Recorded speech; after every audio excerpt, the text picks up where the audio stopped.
Kalau membahas tentang Indonesia pada masa zaman kuno, kayak masa Hindu, peradaban masa Hindu Buddha, itu yang menarik untuk dikaji itu ya peninggalan-peninggalannya. Ya seperti bangunan-bangunannya, yang paling terkenal yaitu ya candi-candi, terus naskah-naskah peninggalannya, budaya-budaya pada masa kerajaan-kerajaan itu, seperti itu. Candi itu mengambil dari bahasa awalnya yang namanya Candika atau Candika Graha. Itu diambil dari nama Dewi Durga atau biasa diartikan dengan Dewi Kematian. Jadi itu kalau secara bahasa, candi itu kayak bangunan yang digunakan untuk menyimpan atau untuk pendarmaan kayak gitu.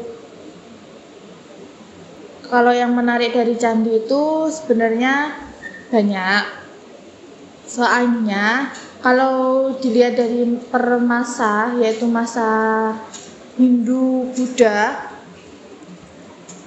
itu sudah memiliki ciri bangunan yang berbeda. Di masa Buddha itu candi itu berbeda dari segi bentuknya dan arsitekturnya, terus di masa Hindu pun juga berbeda. Kemudian di Jawa Tengah sendiri pun candi-candinya itu berbeda dengan candi-candi yang ada di Jawa Timur.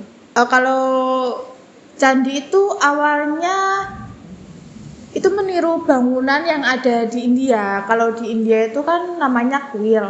Nah, kuilnya itu digunakan untuk orang-orang ibadah. Nah, sedangkan kalau buat candi-candi itu yang ada di Jawa itu digunakan membuat ibadah juga, tapi juga digunakan buat pendarmaan atau pemakaman raja-raja, tokoh-tokoh penting pada masa itu.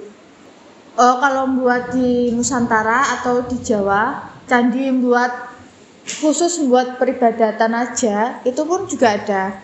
Nah, itu rata-rata itu letaknya ada di Jawa Tengah, candi-candi masa era Buddha lebih tepatnya. Nah, kalau candi buat pendarmaan itu lebih sering dijumpainya itu di Jawa Timur. Rata-rata ya masa Hindu. Kalau sebenarnya itu istilah pendarmaan itu awalnya itu berkembang di masa kerajaan Singosari. Nah, terus dilanjutkan oleh masa Majapahit oleh raja-raja selanjutnya.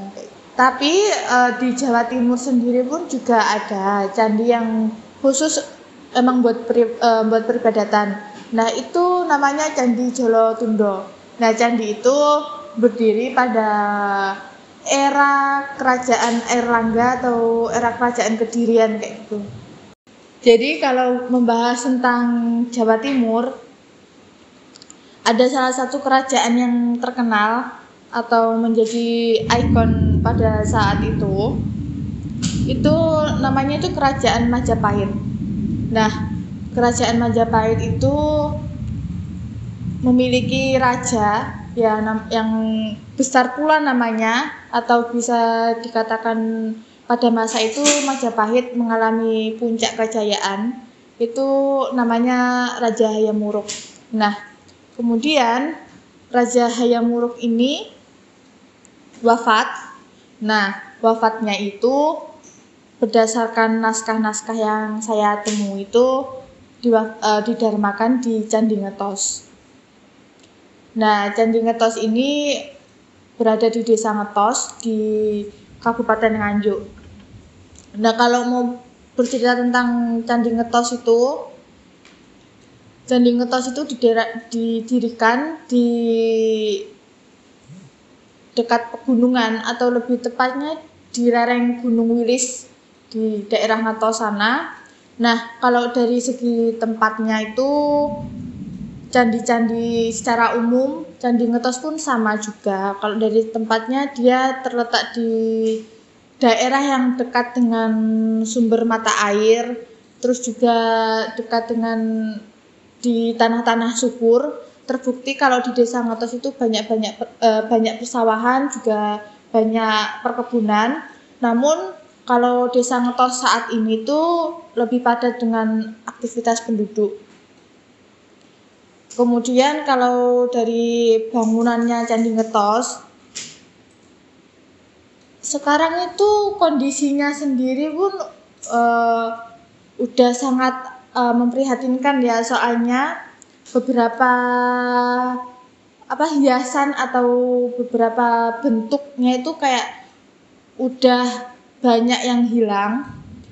Soalnya juga candi itu kan udah lama. Kemudian dari bahannya sendiri itu dari bahan batu bata, jadi lebih cepat terlapuknya kalau dibanding dengan batuan candi yang ada di Jawa Tengah kayak batu andesit gitu. Nah, yang sekarang masih ada di candi itu sisa Kala Makara. Sebenarnya Kala Makara di Candi Ngetos itu kan ada 4. Nah, sekarang tinggal 1, yang lainnya udah hilang. Kemudian di candi kan pastinya ada arca ya. Nah, sedangkan di Candi Ngetos itu sisa arca Ganesha itu pun kepalanya udah hilang, jadi tinggal tubuhnya aja. Nah, kenapa di setiap percandian itu ada arcanya? Karena itu dipercaya raja yang didarmakan dalam candi itu meyakini atau menganut sebuah agama yang sesuai dengan arca yang disimpan di dalam relung itu. Jadi kalau arca Ganesha juga ada, kemudian ada arca Siwa, ada Linggayoni. Itu menandakan bahwa Raja Hayam Wuruk pada saat itu memuja Dewa Siwa dan menganut kepercayaan agama Hindu juga. Nah, sedangkan arca Siwanya itu saat ini ada di Museum Nasional, ada di Jakarta sana. Nah, kemudian di candi itu juga terdapat Linggayoni. Nah, yang tersisa itu hanya yoninya saja. Nah, yoninya itu disimpan di dekat percandian itu, kayak gitu. Nah, sedangkan untuk hiasan-hiasan di Candi Ngetos itu juga ada namanya sulur-suluran yang ada di atas relung itu, jadi melingkar kayak gitu. Kemudian di relung utamanya itu juga ada mirip Kala Makara, namun itu sebenarnya kayak bukan Kala Makara, kayak lebih ke bentuk belalai gajah tapi yang dibuat dengan besar. Nah, kemudian tuh kayak melingkar gitu. Nah, terus kemudian apakah Hayam Wuruk dulu didarmakan di candi tersebut? Sebenarnya itu di Candi Ngetos itu ada 2 candi ya. Nah, candi satunya itu ukurannya itu lebih kecil. Nah, kemungkinan dari berdasarkan yang saya baca itu Hayam Wuruknya itu, Raja Hayam Wuruk itu didarmakan di candi yang kecil itu. Nah, candi kecil itu namanya Candi Paramasakapura ya. Kalau sekarang itu udah nggak ada jejaknya.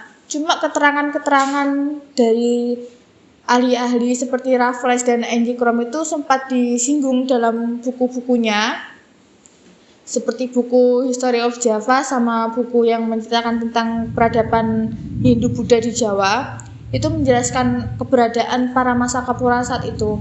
Nah, namun kalau membuat secara lebih rincinya itu belum ditemukan keterangan lebih lanjutnya. Seperti itu.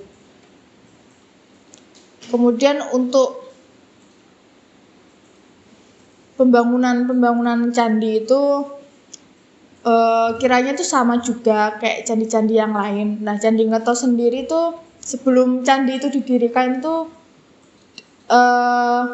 jadi itu pertama itu pemilihan lahan. Nah, lahan itu dipilih sebelum candi itu dibangun. Nah, kemudian setelah lahannya dipilih dan sesuai, itu nanti diolah, atau sebelum diolah itu diuji dulu lahannya. Nah, kemudian setelah diuji baru lahannya itu diolah. Nah, setelah lahannya itu diolah, baru candi itu mulai didirikan di situ. Kemudian untuk keterkaitannya pengkajian Candi Ngetos khususnya, itu untuk generasi saat ini merupakan salah satu wujud pelestarian budaya Indonesia. Jadi itu candi sendiri kan juga umurnya nggak sebentar ya, ribuan tahun yang lalu bahkan. Jadi itu manfaatnya buat kita salah satu sebagai penerus bangsa itu untuk menjaga agar budaya kita tidak hilang, itu juga penting.